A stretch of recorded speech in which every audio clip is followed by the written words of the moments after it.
অন্ধকারকে বিতাড়িত করতে চলে এলো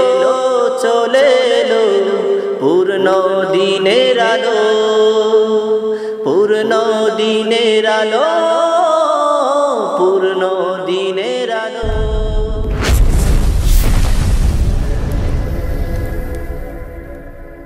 আসসালামু আলাইকুম ওয়া রাহমাতুল্লাহ। শুরু হচ্ছে মির্জাপুর নায়েব রাসূলের দরবার শরীফ থেকে প্রচারিত পূর্ণদিনের আলো অনুষ্ঠান 2021 ইংরেজি অনুষ্ঠান। দেখতে পাচ্ছেন দেশে বিদেশে, দূরে এবং কাছে যে যেখান থেকেই আমাদের সাথে শরীক রয়েছেন সকলকে জানাই আন্তরিক মোবারকবাদ এবং শুভেচ্ছা ও সালাম। আজকের পর্বে জানতে পারবেন কোরআন কিতাব অনুযায়ী সত্যিকার তাবলিগের রূপরেখা এবং কোন তাবলিগ কী করবে, কার জন্য কিভাবে তাবলিগ করা জরুরি। মহান আল্লাহ রাব্বুল আলামিন কালামে পাকে ঘোষণা করেছেন, আউযু বিল্লাহি মিনাশ শাইতানির রাজিম, বিসমিল্লাহির রহমানির রহিম। ইয়া আইয়ুহার রাসূল বাল্লিগ মা উনজিলা ইলাইকা মির রাব্বিক। আল আখির। আল্লাহ রাব্বুল আলামিন কালামে পাকের ভিতরে আরো ঘোষণা করেন, আউযু বিল্লাহি মিনাশ শাইতানির রাজিম, ইয়া আইয়ুহাল্লাযীনা আমানু কু আনফুসাকুম ওয়া আহলিকুম নারা। মহান আল্লাহ রাব্বুল আলামিন কালামে পাকের ভিতরে আরো ঘোষণা করেছেন, আউযু বিল্লাহি মিনাশ শাইতানির রাজিম, কুনু আনসারাল্লাহি কামা ক্বালা ঈসা ইবনে মারইয়াম লিল হাওয়ারিয়িন মান আনসারি ইলাল্লাহ। অন্যত্র আল্লাহ পাক ঘোষণা করেন, লা তুমিনুন্না বিহি ওয়া লা তানসুরুন্না।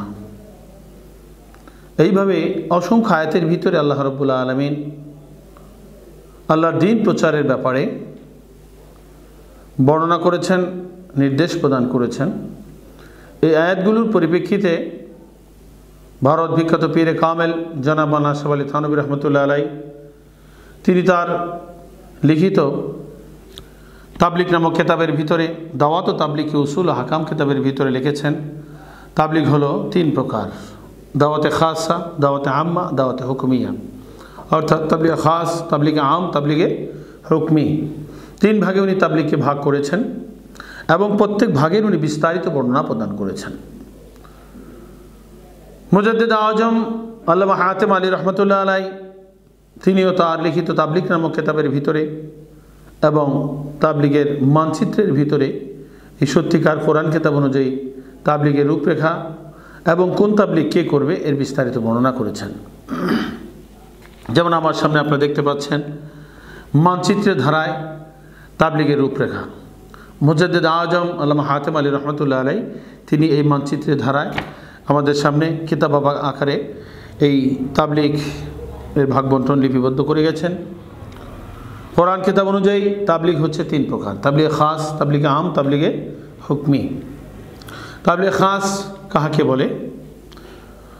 উত্তরে লেখা আছে, প্রত্যেক ব্যক্তি তার অধীনস্থ লোকদেরকে সৎ কাজের আদেশ, অন্য কাজে নিষেধ করা, পূর্ণাঙ্গ দিন শিক্ষা আমলের তাকিদ প্রদান করা। এই খাস তাবলিগ পুরুষ মেয়ে লোক সকলের উপরই ফরজ। এই তাবলিগ করার জন্য, তাবলিগ খাস করার জন্য কোরআন হাদিস তত্ত্ববিদ আলেম হওয়া সত্য নহে। আরেক প্রকার তাবলিগ হচ্ছে তাবলিগে আম, হাকিকি তাবলিগ। এই তাবলিগ আম কাহাকে বলে? এর সংজ্ঞা মুজাদ্দিদ আজম রহমতুল্লাহ আলাই তিনি লিখেছেন এবং থানভী সাহেব একই কথাই লিখেছেন, আমভাবে কোরআন প্রচার করা, সর্বসাধারণকে সম্ভবভাবে আল্লাহর পথে আহ্বান করা। এই আম তাবলিগ হচ্ছে ফরজে কিফায়া। এই আম তাবলিগ করার জন্য কোরআন হাদিস ফিকহ তাসাউফ তত্ত্ববিদ আলেম হওয়া শর্ত। আলেম না হয়ে আম তাবলিগ করতে গেলে নিজেও গোমরাহ হবে, সমাজকে গোমরাহ করবে। বরং এই তাসাউফবিহীন বেআলেম জাহেলদের থেকে, জাহেলদের আম তাবলিগ করা নিষেধ এবং এদের থেকে দূরে থাকা ওয়াজিব। কাজে আলেম হতে হবে আম তাবলিগ করার জন্য।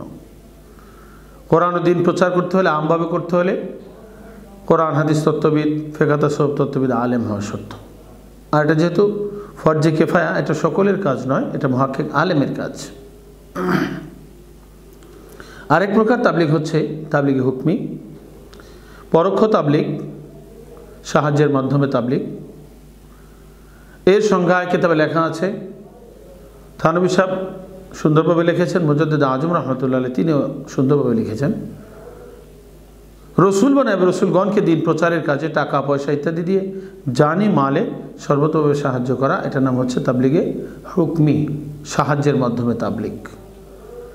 এই তাবলিগে হুকমি করার জন্য 5টা ফান্ডের কথা কোরআন শরীফের ভিতরে বর্ণিত হয়েছে।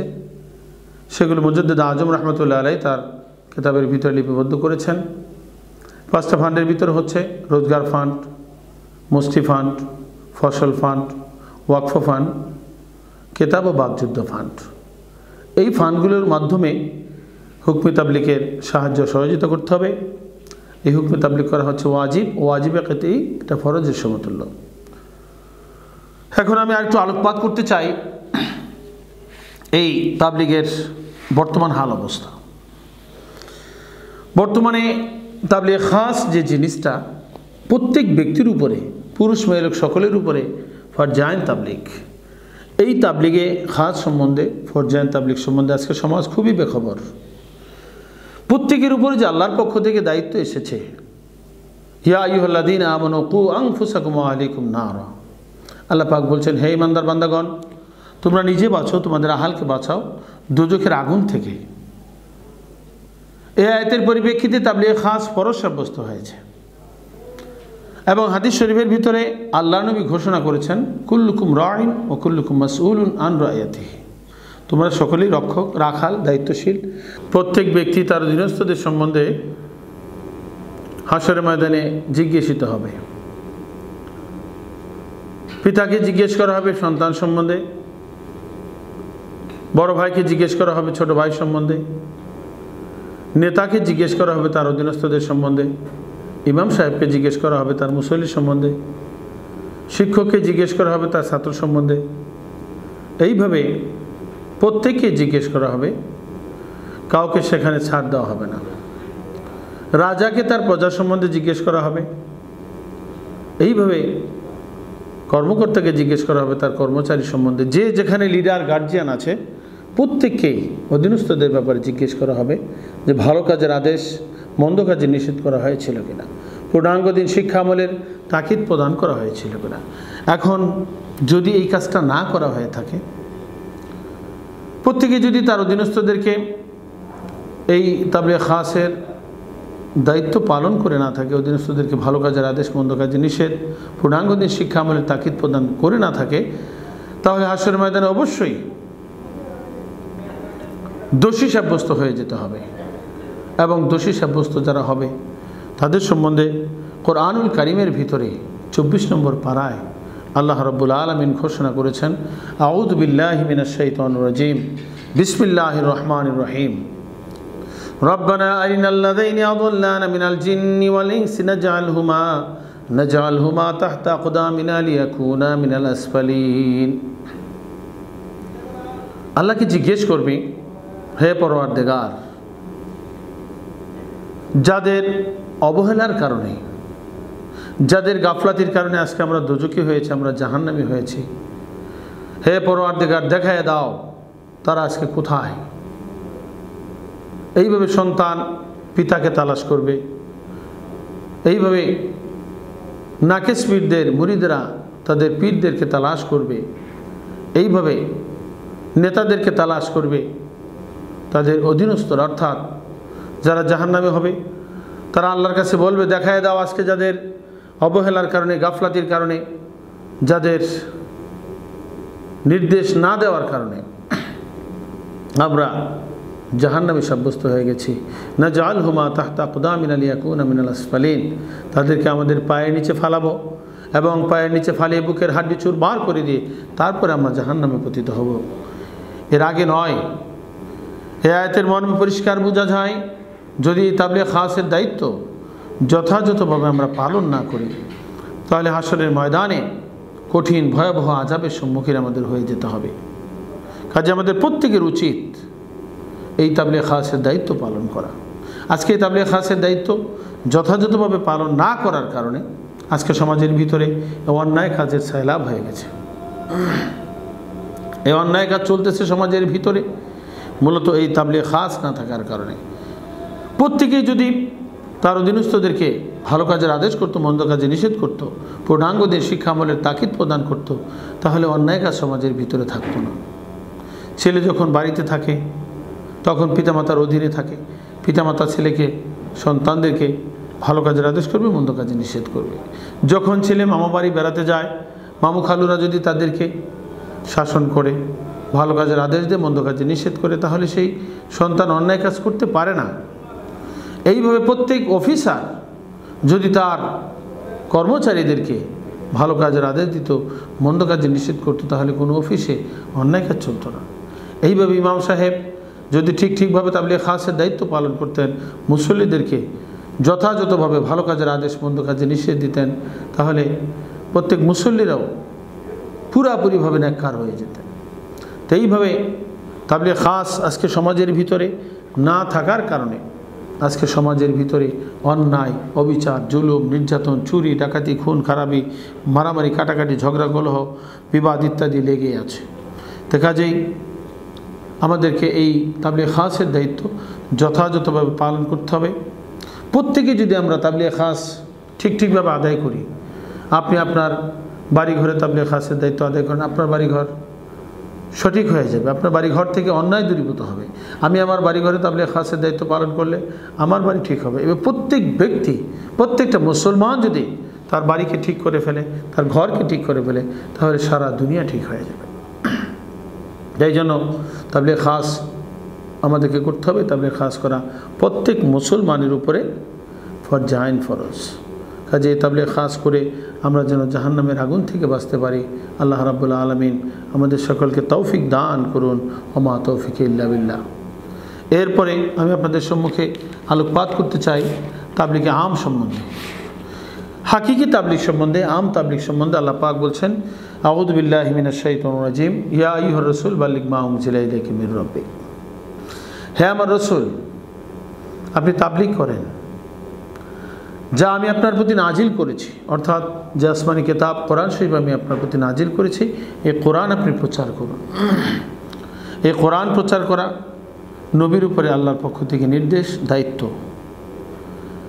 এবং আল্লাহ রাব্বুল আলামিন আয়াতে কারিমার ভিতরে আরও উল্লেখ করছেন অন্য আয়াতের মধ্যে, আউযু বিল্লাহি মিনাশ শাইতানির রাজিম, ওয়াল তাকুম মিনকুম উম্মাতুন ইয়াদউনা ইলাল খায়র ওয়া ইয়া'মুরুনা বিল মা'রুফ ওয়া ইয়ানহাউনা আনিল মুনকার আল আখির। আয়াতে কারিমার ভিতরে আল্লাহ রাব্বুল আলামিন ঘোষণা করতেছেন, তোমাদের ভিতরে একটা দল থাকা দরকার যারা সৎ কাজের আদেশ করবে, অন্যায় কাজে নিষেধ করবে। এই আয়াতের মাধ্যমে তাবলীগ আমভাবে যে কোরআন প্রচার করা, দিন প্রচার করা, এটা ফরজে কিফায়া সাব্যস্ত হয়েছে। এটা নবীওয়ালা কাজ, এটা সকলের কাজ নয়। নবীর উপরে আল্লাহ রাব্বুল আলামিন 30 পারা কোরআন নাজিল করেছেন। কাজেই নবী এই 30 পারা কোরআনের তাবলীগ করবেন সারা দেশে, সারা দুনিয়ার মানুষদেরকে এই দায়িত্ব নবী পালন করে গেছেন। এই আম তাবলীগ করতে হলে, সারা দেশের মানুষদেরকে আমভাবে কোরআন প্রচার এবং দিন প্রচার সারা দেশে করতে হলে, তখন সেখানে আসবে শিক্ষিত, অশিক্ষিত, সেখানে আসবে অমুসলমান, মুসলমান, সকলকে এই দিনের দাওয়াত দিতে হবে। এই জন্য কোরআন হাদিস তত্ত্ববিদ আলেম হওয়া শর্ত। আলেম না হয়ে এই কাজটা করলে ফাদাল্লু আদাল্লু, হাদিসের মধ্যে এসেছে, নিজে গোমরা হবে, সমাজকে গোমরা করবে। কাজেই আম তাবলীগ করতে হলে অবশ্যই কোরআন হাদিস তত্ত্ববিদ আলেম হওয়া জরুরি। যেমন একজন ডাক্তার যদি সে ডাক্তারি বিদ্যা অর্জন না করে, কোনো মেডিকেল সায়েন্সে না পড়ে, তাহলে সে কখনো ডাক্তার হতে পারে না। সে যদি মেডিকেল অফিসে না, আপনার মেডিকেলে পড়ালেখা না করে যদি এই ডাক্তারি শুরু করে দেয়, রুগী দেখা শুরু করে, তাহলে সে অবশ্যই ভুল চিকিৎসা করবে অথবা রুগী মেরে ফেলবে। এই জন্য আলেম না হয়ে যদি আমভাবে কোরআন প্রচার করা শুরু করে, তাহলে অবশ্যই সে কোরআনের ভুল প্রচার করবে অথবা মাসলা উল্টাপাল্টা দিবে। এই জন্য হাদিসের মধ্যে এসছে ফাদাল্লু ওয়াদাল্লু, নিজে গোমরা হবে, সমাজকে গোমরা করবে। মরহুম মুজাদ্দিদ আজম রাহমাতুল্লাহ আলাইহি এই আম তাবলীগের ব্যাপারে অনেকগুলো উদাহরণ পেশ করেছেন। এর ভিতরে একটা উদাহরণ দিয়েছেন, যদি একটা 4 পাস ছেলেকে যদি ডিসি বানিয়ে দেওয়া হয়, তাহলে সে ডিসি কোর্ট পরিচালনা করতে পারবে না। এই জন্য ঋষি হতে হলে যোগ্যতা লাগবে, দক্ষতা লাগবে, ডিগ্রি অর্জন করতে হবে, শিক্ষা দীক্ষা লাগবে। ঠিক একইভাবে কোরআন প্রচার করতে হলে যোগ্যতা লাগবে, ডিগ্রি লাগবে, অর্থাৎ ফিকহ তাসাউফ তত্ত্ববিদ এবং কোরআন হাদিস তত্ত্ববিদ আলেম হতে হবে। আলেম না হয়ে এই কাজটা করলে সে কাজটা সঠিক হবে না, বরং ভুলের সম্ভাবনাই বেশি। এই জন্য আলেম না হয়ে এই আমভাবে কোরআন প্রচার করা, আমভাবে তাবলীগ করা কিতাবে নিষেধ লেখা আছে। তো এইভাবে আরও উদাহরণ হিসেবে আমরা বলতে পারি, আমভাবে ওয়াজ নসিহত করার জন্য শর্ত আছে। এই শর্ত আদায় না করে যদি আম তাবলীগ করা হয় সওয়াবের পরিবর্তে গুনাহ হবে। যেমন নামাজ পড়ার জন্য অজু হলো শর্ত। এখন অজু ছাড়া যদি কেউ নামাজ পড়ে তাহলে কি তার সওয়াব হবে? সওয়াব হবে না, বরং তার গুনাহ হবে। অজু ছাড়া নামাজ আদায় করলে সেই নামাজের সওয়াবের পরিবর্তে গুনাহ হবে। তো এইভাবে আজান দেওয়ার জন্য 4টা শর্ত আছে। এই 4টা শর্তের ভিতরে একটা শর্ত হচ্ছে পুরুষ হওয়া, আকেল হোনা, বালেগ হোনা, মুসলমান হোনা, মর্দ হোনা। এইভাবে 4টা শর্ত আছে আজান দেওয়ার জন্য। এই 4টা শর্তের ভিতরে একটা হলো পুরুষ হওয়া। এখন যদি কোনো মেয়ে লোক মনে করে যে আজানের সময় হয়ে গেছে, ইমাম সাহেব হয়তো কোনো কাজে ব্যতিব্যস্ত আছেন, তা আমি এখন আজানটা দিয়ে আসি, তাহলে এই মেয়ে লোক যদি আজান দেয় তাহলে আজানে সওয়াব হবে না, বরং আরও কী হবে? গুনাহ হবে। তো যেই কাজের জন্য, যেই আমলের জন্য, ধর্মীয় যে কাজের জন্য শর্ত আছে, এই শর্ত পূরণ করে তারপরে সেই কাজ করতে হবে। যেমন আমভাবে কোরআন প্রচার করার জন্য, আমভাবে দিন প্রচার করার জন্য আলেম হওয়া শর্ত। এখন এই আলেম না হয়ে যদি আমভাবে কোরআন প্রচার করা, আমভাবে ধর্মের কাজ করা শুরু করে দেয়, ঠিক একইভাবে মেয়ে লোকের আজান দেওয়ার মতো হবে, সবের পরিবর্তে গুনাহ হবে। এইভাবে আপনার অনেকগুলো উদাহরণ কিতাবের ভিতরে এসেছে। এই উদাহরণ আপনার বোঝার সুবিধার্থে আমি একটা উদাহরণ পেশ করতে চাই। যেমন কোরবানির ঈদে, ঈদুল আজহার সময়, কোরবানির ঈদে যদি কেউ হাতি কুরবানি করে তাহলে তার কোরবানি আদায় হবে না। যেহেতু কোরবানি করার জন্য 6টা পশুর কথা উল্লেখ আছে। কোরবানি করতে হবে উট, মহিষ, অথবা গরু, অথবা ছাগল, অথবা বেড়া, অথবা দুম্বা। এই 6 প্রকার প্রাণী কোরবানি করার কথা কিতাবে লেখা আছে। তো এই 6 প্রকার প্রাণী ব্যতীত অন্য প্রাণী দিয়ে কোরবানি দিলে সেই কোরবানি আদায় হবে না। তো এই জন্য কোরবানি করার জন্য এই 6 প্রকার প্রাণী লাগবে। হাতি দিয়ে কোরবানি দিলে যেভাবে কোরবানি আদায় হবে না, ঠিক একইভাবে এই যেহেতু হাতি কোরবানির শর্তের ভিতরে নাই, এই জন্য আলেম না হয়ে আম তাবলীগ করলে সওয়াবের পরিবর্তে কী হবে? গুনাহ হবে। যেমন হাতি দিয়ে কোরবানি দিলে কোরবানি তো আদায় হবেই না, বরং সওয়াবের পরিবর্তে আর কী হবে? গুনাহ হবে। তো একইভাবে একজন রিক্সা চালককে যদি বিমানের পাইলট বানিয়ে দেওয়া হয় তাহলে কি সে রিক্সা চালাতে, বিমান চালাতে পারবে? কখনো পারবে না। ঠিক একইভাবে আনপড়া মুন্সি, হাজি, মুসল্লি সকলকে যদি আমভাবে কোরআন প্রচারের দায়িত্ব দেওয়া হয় তাহলে সেই দায়িত্ব যথাযথভাবে তারা পালন করতে পারবে না। এই জন্য আমভাবে কোরআন প্রচার করতে হলে কোরআন হাদিস, ফিকহ তাসাউফ তত্ত্ববিদ আলেম হওয়া শর্ত। এটাকে তাবলীগে আম বলা হয়। আল্লাহ পাক আমাদেরকে বোঝার তৌফিক দান করুন এবং খাঁটি হক্কানি আলেমকে আম তাবলীগ করে যেন দিনের কাজ উনি চালিয়ে যেতে পারেন, সেই তৌফিক আল্লাহ রাব্বুল আলামিন হক্কানি আলেম, যুগের নায়েব রসুলকে, ওয়ারিস আম্বিয়াকে সেই তৌফিক আল্লাহ রাব্বুল আলামিন দান করুন। আমিন। ওয়া আখির দাওয়ানা আলহামদুলিল্লাহি রাব্বিল আলামিন। আরেক প্রকার তাবলীগ হচ্ছে তাবলীগে হুকমি। এই বিষয়টা আমি আলোকপাত করতে চাই সংক্ষেপে। সাহায্যের মাধ্যমে তাবলীগ, এটাকে হুকমি তাবলীগ বলা হয়, পরোক্ষ তাবলীগ বলা হয়। যেমন নবী করিম সাল্লাল্লাহু আলাইহি ওয়াসাল্লাম যখন হিজরত করেছিলেন তখন হিজরত করার সময় তিনি কোনো সম্বল নিয়ে যেতে পারেন নাই। বাড়ি ঘর, জায়গা জমি, টাকা পয়সা সব কিছু মক্কাতেই রেখে গিয়েছিলেন। মদিনায় তিনি গিয়েছিলেন নিঃসম্বল অবস্থায়। আর মদিনাবাসী বিশ্ব নবী করিম সাল্লাল্লাহু আলাইহি ওয়াসাল্লামকে সাহায্য করেছিলেন টাকা পয়সার মাধ্যমে, বাড়ি ঘরের মাধ্যমে, জায়গা জমির মাধ্যমে, বিভিন্নভাবে। কেউ খেজুর দিয়ে সাহায্য করেছেন, কেউ উটের গোস্ত দিয়ে সাহায্য করেছেন, এইভাবে রুটি নিয়ে এসেছেন, কেউ উটের দুধ নিয়ে এসেছেন। অনেক সাহাবীর নাম পর্যন্ত হাদিসের ভিতরে উল্লেখ আছে। এইভাবে নবীর অবর্তমানে যারা ওয়ারিস আম্বিয়া হবেন, নায়েবে নবী হবেন, তাদেরকে দিন প্রচারের কাজে জানি মালে সাহায্য সহযোগিতা করাকে তাবলিগে হুকমি বলা হয়। এটা হচ্ছে ওয়াজিব, ওয়াজিবের ক্ষেত্রে এটা ফরজের সমতুল্য। সাহাবায়ে কেরাম বিশ্বনবী করিম সাল্লাল্লাহু আলাইহি ওয়াসাল্লামকে জানি মালে সর্বতভাবে সাহায্য সহযোগিতা করেছিলেন। নবীর অবর্তমানে আমরা নবীর ওয়ারিস যারা হবে, দিন প্রচারক যারা হবেন, হাদি হবেন, নায়েবে নবী হবেন, তাদেরকে আমরা বিভিন্নভাবে সাহায্য সহযোগিতা করব, টাকা পয়সা, জানে মালে ইত্যাদি দিয়ে সাহায্য সহযোগিতা করব। অনেকের ধারণা আছে যে দিন প্রচার করতে হবে আল্লাহর ওয়াস্তে, এখানে কোনো সাহায্য নেওয়া যাবে না। এই ধারণাটা কোরআন খেতাবের খেলাফ। যেহেতু হাদিসের মধ্যে যেটা আমরা পাই, যখন বিশ্বনবী করিম সাল্লাল্লাহু আলাইহি ওয়াসাল্লাম আপনার নবুয়তির দায়িত্ব পেয়েছিলেন, এই নবুয়তির দায়িত্ব পাওয়ার পর থেকে, অর্থাৎ নবুয়তির দায়িত্বের জিন্দিগি শুরু থেকে, নবুয়তির জিন্দিগি শুরু থেকে মদিনার জিন্দিগি শেষ পর্যন্ত সাহাবায়ে কেরামদের থেকে বাড়ি ঘর, জায়গা জমি, টাকা পয়সা ইত্যাদি সর্বদিক থেকে বিভিন্নভাবে নবী করিম সাল্লাল্লাহু আলাইহি ওয়াসাল্লাম সাহায্য সহযোগিতা গ্রহণ করেছেন। নবীজির ইন্তেকালের পরে হযরত আবু বকর সিদ্দিক রাদিয়াল্লাহু তাআলা আনহু তিনি যখন ১ নম্বর খলিফা হয়েছিলেন, তখন তিনি একটা ভাষণ দিয়েছিলেন। এই ভাষণ বুখারী শরীফে এসেছে, আপনার মিশকাত শরীফের ৩২৫ নম্বর পৃষ্ঠায় এই হাদিসখানা উল্লেখ আছে। সেই হাদিসের অংশ বিশেষ আমি তেলাওয়াত করছি, পাঠ করছি। ফাসায়াকুলু আলু আবি বকর মিন হাদাল মাল। হযরত আবু বকর সিদ্দিক রাদিয়াল্লাহু তাআলা আনহু বিস্তারিত ভাষণে বলেছিলেন, আমার কওমের লোকেরা, তোমরা তো সবাই জানো যে আমি যে ব্যবসা বাণিজ্য করতাম, সেই ব্যবসা বাণিজ্য আমার পরিবার পরিজন নিয়ে চলাফেরা করতে কোনো সমস্যা নাই। কিন্তু যেহেতু আমি মুসলমানদের খলিফা হয়েছি, খেলাফতের দায়িত্ব পালন করা এটা হচ্ছে ফরজে কেফায়া। এই দায়িত্ব পালন করার জন্য আমি যেহেতু নিয়োজিত হয়েছি তোমাদের খলিফা হিসেবে, কাজেই মুসলমানদের জমাকৃত মাল বাইতুল মাল থেকে ফাসায়াকুলু আলু আবি বকর মিন হাদাল মাল, মুসলমানদের জমাকৃত মাল থেকে আমার আহাল পরিবার খাবে, আবু বকর আহাল পরিবার খাবে। এই মর্মে হযরত আবু বকর সিদ্দিক রাদিয়াল্লাহু তাআলা আনহু আপনার হাদিসের ভিতরে বর্ণনা করেছেন এবং একটা ভাষণ দিয়েছিলেন।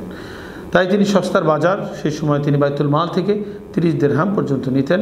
এইভাবে হযরতে ওমর ফারুক রাদিয়াল্লাহু তাআলা আনহু তিনিও খেলাফতের দায়িত্ব যখন পালন করেছেন, তখন তিনি 30 দিরহাম করে নিয়েছেন। তো এইভাবে আপনার খোলাফায়ে রাশিদিন ওনারা বাইতুল মাল থেকে সাহায্য গ্রহণ করেছেন। তবে ব্যতিক্রম রয়েছে হযরতে ওসমান গনি রাদিয়াল্লাহু তাআলা আনহুর জীবনীতে। উনি সাহায্য নেন নাই, বরং উনি সাহায্য আরও হাজার হাজার কোটি টাকা উনি বাইতুল মালে দান করেছেন। এটা ছিল ব্যতিক্রম ধর্মী।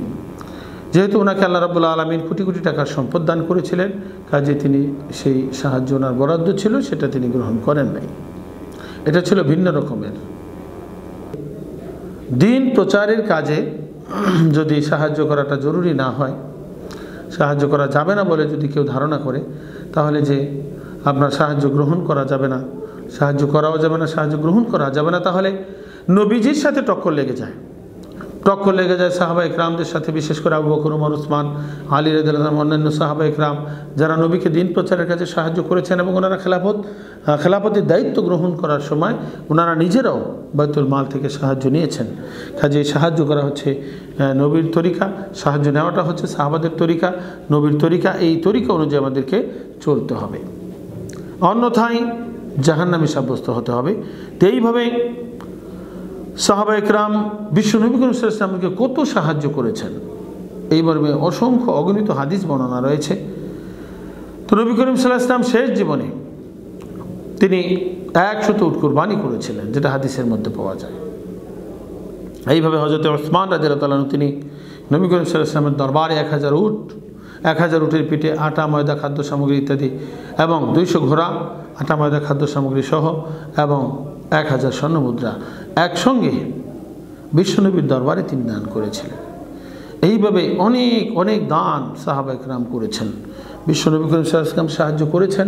এই সাহায্যের বদৌলতে বিশ্বনবী করিম সাল্লাল্লাহু আলাইহি ওয়াসাল্লাম অল্প দিনের ভিতরে দিনকে সারা দুনিয়াব্যাপী জারি কায়েমের জন্য তিনি আপ্রাণ চেষ্টা চালিয়েছিলেন। এইভাবে সাহায্যের কারণে বিশ্বনবী করিম সাল্লাল্লাহু আলাইহি ওয়াসাল্লামের শেষ জীবনে দেখা গেছে যে 9 বিবির 9 সংসারের বছরের পুরাপুরি খরচ তিনি বছরের শুরুতে একসঙ্গে দিয়ে দিতেন। তো এই সাহায্যের মাধ্যমে দিন প্রচার আজকে আমাদের কাছে চলে এসেছে। এই সাহায্য যদি মুসলমান সমাজ যুগে যুগে না করতেন, সাহাবায়ে কেরাম যদি দিনের জন্য সাহায্য সহযোগিতার চেষ্টা সাধনা না করতেন, তাহলে বহু পূর্বেই হয়তো ইসলামের নাম নিশানা পৃথিবীর বুক থেকে বিলীন হয়ে যেত। কাজেই এই দিন প্রচারের কাজে সাহায্য করার জন্য অসংখ্য আয়াত কোরআন শরীফে আল্লাহ পাক বলছেন মান্নান সরি ইলাল্লাহ। কোরআন শরীফে আল্লাহ রাব্বুল আলামিন উল্লেখ করেছেন, কে আসো আমার সাহায্যকারী। ঈসা আলাইহিস সালামকে উল্লেখ করে আয়াত বর্ণনা করা হয়েছে যে ঈসা আলাইহিস সালাম বলেছিলেন, কে আছো মান্নান সরি, আমার সাহায্যকারী, ইলাল্লাহ, আল্লাহর দিকে।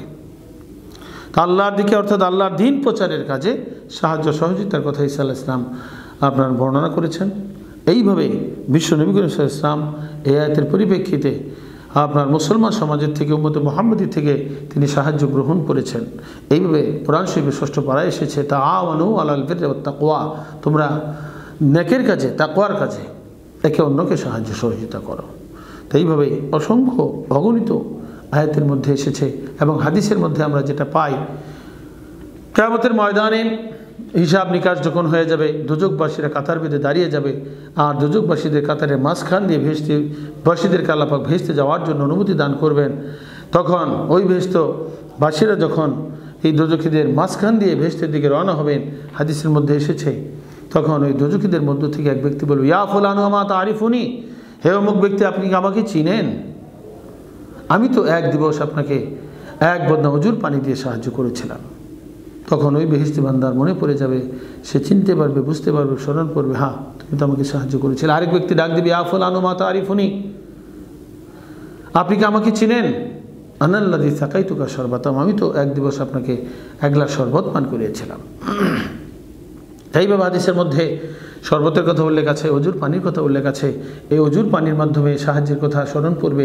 তখন আল্লাহ পাকের দরবারে ওই বেহেশতি বান্দা বলবে, হে পরওয়ারদিগার, হাদিসের মর্মকথা যে এই উভয় ব্যক্তি আমাকে দুনিয়াতে সাহায্য করেছিল, আর তার সাহায্যের কারণে দুনিয়াতে আমরা দিন প্রচার করেছিলাম, আমার অনেক সহযোগিতা হয়েছিল। আজকে তারা দুজকের কাতারে দাঁড়িয়ে গেছে, কাজেই তাদের জন্য আমি সুপারিশ করতেছি, তাদেরকে না নিয়ে আমি জান্নাতে যেতে পারি না। আল্লাহ রাব্বুল আলামিন ওই জান্নাতি বান্দার সুপারিশ কবুল করে ওই উভয় ব্যক্তিকে জান্নাতের ফয়সালা করে দেবে। সুবহানাল্লাহ। তাহলে এই হাদিস থেকে বোঝা যায়, যারা দিন প্রচারের কাজে নবীর যুগে নবীকে, রসুলের যুগে রসুলকে, রসুল বর্তমানে ওয়ারিস আম্বে নায়েব রসুলকে জানে, মালে, টাকা পয়সা ইত্যাদি দিয়ে সাহায্য সহযোগিতা করবে, তারা হাসরের ময়দানে দোজখীদের কাতারে দাঁড়িয়ে গেলেও তাদের দোজখে যেতে হবে না, বরং এই সাহায্যের কারণে তাদেরকে আল্লাহ রাব্বুল আলামিন মুক্তির ফয়সালা করে দেবেন। আল্লাহ রাব্বুল আলামিন আমাদের সকলকে তাবলীগ খাস, তাবলীগ আম, তাবলীগ হুকমি এর ভাগ বন্টন জেনে, যার উপরে যেই তাবলীগ অর্থাৎ সকলের জন্য তাবলীগ খাস এবং তাবলীগ হুকমি, এটা হচ্ছে ফরজ এবং ওয়াজিব। আর আম তাবলীগ, আমভাবে কোরআন প্রচার করা, এটা হচ্ছে মুহাক্কিক আলেম নায়েব রাসূলের কাজ। আল্লাহ রাব্বুল আলামিন আমাদের প্রত্যেককে যার যার দায়িত্ব, বিশেষ করে তাবলীগের দায়িত্ব যথাযথভাবে পালন করার তৌফিক এনায়েত করুন। সকলে বলে আমিন। আসসালামু আলাইকুম ওয়া রাহমাতুল্লাহি ওয়া বারাকাতুহু।